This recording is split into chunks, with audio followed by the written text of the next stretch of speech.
สวัสดีครับรีวิวนะคะรถไฟฟ้าของญาติรถใหม่สำหรับเรานะคะเดี๋ยววันนี้เราจะไปไหนกันเอ่ยโรงเรียนเราจะไปโรงเรียนนะคะขับโดยพี่ต้นไม้เดี๋ยวแม่นั่งข้างหลังนะไหวไหมเนี่ย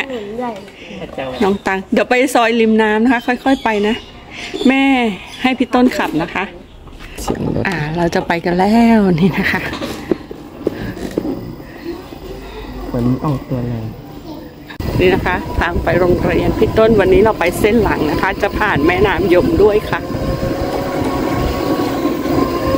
ครั้งแรกของพี่ต้นไม้ที่ขับเลยนะคะแม่นั่งข้างหลังมีน้องอยู่ด้วยนี่เลยไม่ต้องห่วงลม